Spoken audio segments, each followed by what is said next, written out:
പുതിയൊരു വീഡിയോയിലേക്ക് എല്ലാവർക്കും സ്വാഗതം. ഇന്നത്തെ നമ്മുടെ വീഡിയോ വഴുതനങ്ങ കൊണ്ട് നല്ല ഉഗ്രനൊരു ഫ്രൈ ആണേ. അപ്പോൾ അതെങ്ങനെയാണ് തയ്യാറാക്കുന്നതെന്ന് നോക്കിയാലോ. ഞാനിവിടെ ഒരു വഴുതനങ്ങ റൗണ്ടായിട്ട് കട്ട് ചെയ്തെടുത്തിട്ടുണ്ടേ. ഈ ഒരു വലുപ്പത്തിലാണ് കട്ട് ചെയ്തിരിക്കുന്നത്. ഇതിനേക്കാൾ തീരെ ചെറുതാവാൻ പാടില്ല, കുറച്ചുകൂടെ വലുപ്പമാവാം. ഈ വലുപ്പത്തിൽ കട്ട് ചെയ്യുകയാണെങ്കിൽ പെട്ടെന്ന് ഫ്രൈ ആയി കിട്ടും. അപ്പോൾ ഇതുപോലെ ഒന്ന് കട്ട് ചെയ്തെടുത്തിട്ട് ഇതൊന്ന് ഫ്രൈ ചെയ്തെടുക്കാൻ ഒരു മസാലപ്പൊടി തയ്യാറാക്കേണ്ടതുണ്ട്. മിക്സിംഗ് ബൗൾ എടുത്തിട്ട് അതിലേക്ക് ഒരു 1/4 സ്പൂൺ മഞ്ഞൾപ്പൊടി ഇട്ട് കൊടുക്കുന്നുണ്ട്, 1 സ്പൂൺ മുളക് പൊടി, 1/2 സ്പൂൺ കുരുമുളക് പൊടി, അതുപോലെ തന്നെ 1/2 സ്പൂൺ ചിക്കൻ മസാല, 1 സ്പൂൺ അരിപ്പൊടി, ഇഞ്ചിയും വെളുത്തുള്ളിയും കൂടി ചതച്ചെടുത്തിട്ടുണ്ട്. നന്നായിട്ട് പേസ്റ്റ് ആക്കിയാലും കുഴപ്പമില്ല. അതൊരു 1/2 സ്പൂൺ ചേർത്തിട്ടുണ്ട്. ഇതിലേക്ക് ചേർക്കുന്നത് ഉപ്പാണ്. 1 സ്പൂൺ നാരങ്ങ നീരും കൂടി ചേർത്ത് കൊടുക്കുന്നുണ്ട്.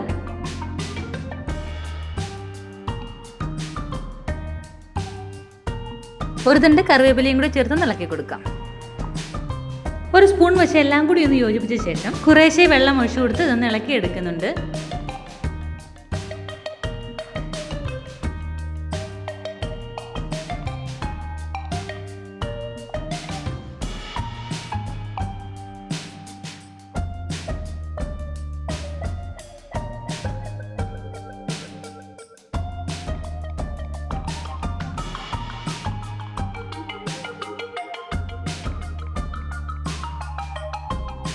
ഈ അളവിൽ വെള്ളം ചേർത്ത് ഇളക്കി എടുത്ത ശേഷം ഇതിലേക്ക് കട്ട് ചെയ്ത് വെച്ച് വഴുതനങ്ങ ഇട്ട് കൊടുക്കാം.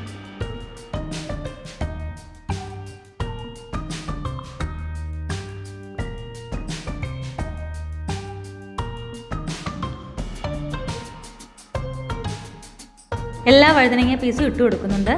ഇനി ഇത് കൈ കൊണ്ടൊന്ന് ഇളക്കി എടുക്കണം. എല്ലാ വഴുതനങ്ങ പീസിലും മസാല പിടിക്കത്തക്ക വണ്ണം കൈ കൊണ്ടൊന്ന് തേച്ച് പിടിപ്പിച്ചു കൊടുക്കണം.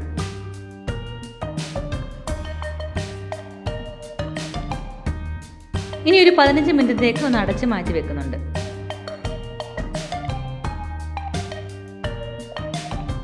മസാലയെല്ലാം വഴുതനങ്ങ പീസിലേക്ക് നന്നായിട്ട് പിടിച്ചിട്ടുണ്ട്. ഇനി നമുക്കിതൊന്ന് ഫ്രൈ ചെയ്തെടുക്കാം. ഒരു പാൻ അടുപ്പിൽ വെച്ച് എണ്ണ ഒഴിച്ചൊന്ന് ചൂടാകുമ്പോൾ ഓരോന്നോരോന്ന് പറക്കിയിട്ട് കൊടുക്കാം.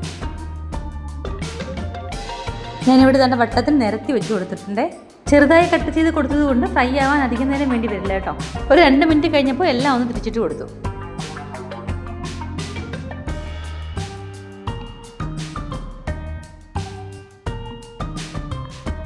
ഇതുപോലെ ബാക്കിയുള്ളത് കൂടി ഒന്ന് ഫ്രൈ ചെയ്തെടുക്കുന്നുണ്ട്.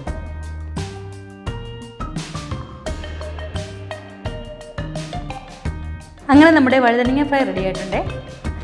വഴുതനങ്ങ ഇഷ്ടമില്ലാത്തവരൊക്കെ ധൈര്യമായിട്ട് ഇങ്ങനെയൊന്നും ചെയ്ത് നോക്കും, ഇഷ്ടപ്പെടും. വീഡിയോ ഇഷ്ടമായെങ്കിൽ സപ്പോർട്ട് ചെയ്യാൻ മറക്കരുത്. Thank you.